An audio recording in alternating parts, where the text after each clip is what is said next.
Welcome to Biz Jet TV. Today we're going to be talking about the recent crash in French Valley Airport of a Citation 2.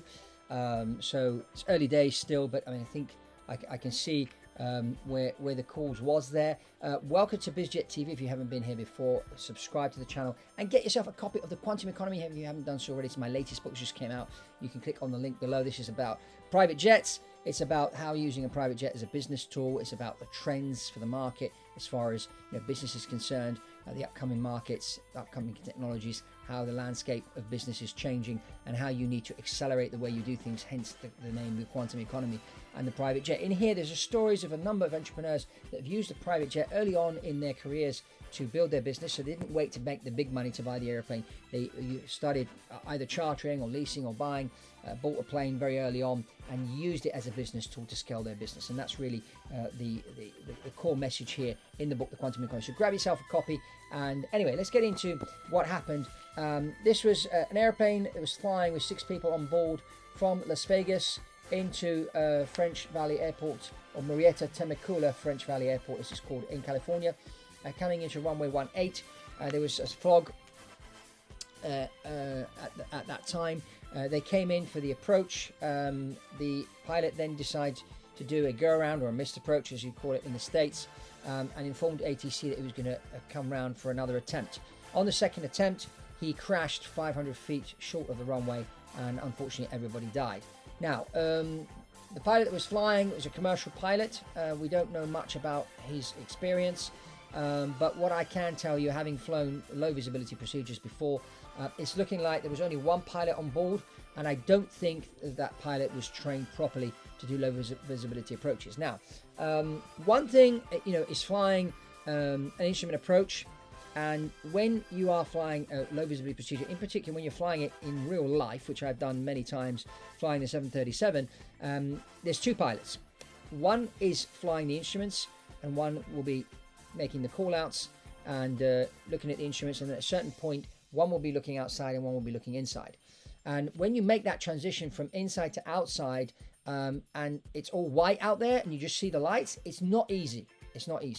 Now, the reason why when you're trained for low visibility procedures there's 2 pilots, because one is focused on the instruments and looking out to see if there's any failures, because if suddenly something fails on the instruments, you immediately have to call for a go around.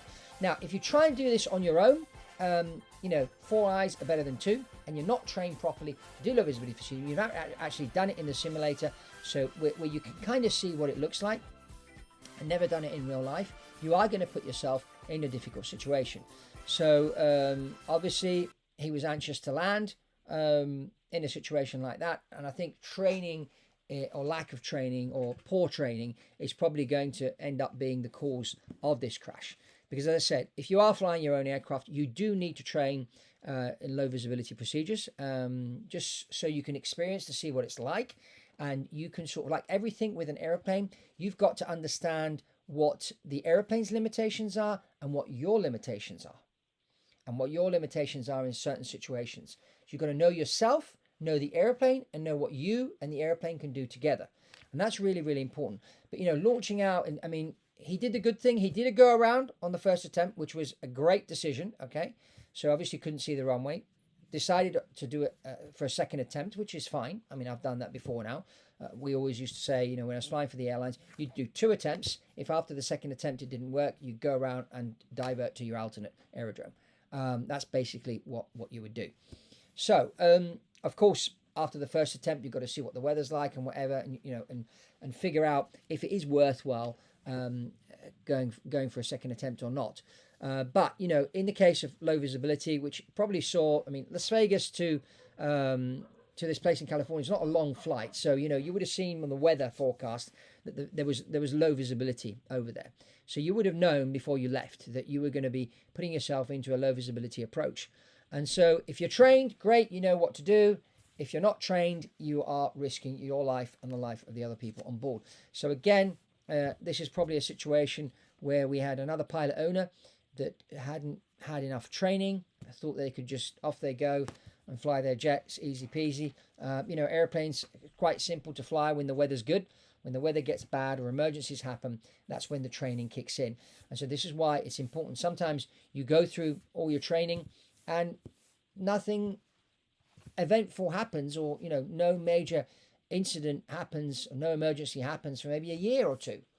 But as a professional pilot, you're trained low visibility approach. You're trained to do emergency descents and all sorts of other stuff. And you've got this mindset of, okay, if this goes wrong, what do I do? If that goes wrong, what do I do? And you're always thinking about that when you're flying along. And that's what you should be doing, like checking the weather at the different airports along the route. So you've got all the big picture of the weather around you. So if suddenly something does happen, you know which is the most suitable airport to land at, because you know what the weather's like around you. So you say, oh, the weather's bad over here, the weather's good over here. There's 2 runways over to my left where I could go into. So emergency happens now, we're going into one of those airports on the left, because you've got the weather.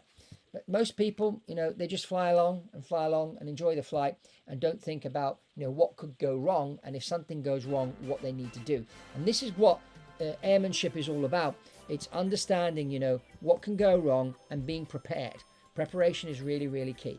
And I think the problem here with this accident, like many others, is that the pilot was not prepared. I mean, he did a good thing. He did a go around on the first attempt, but on the second attempt, landing 500 feet short, maybe there was an instrument failure of some sort.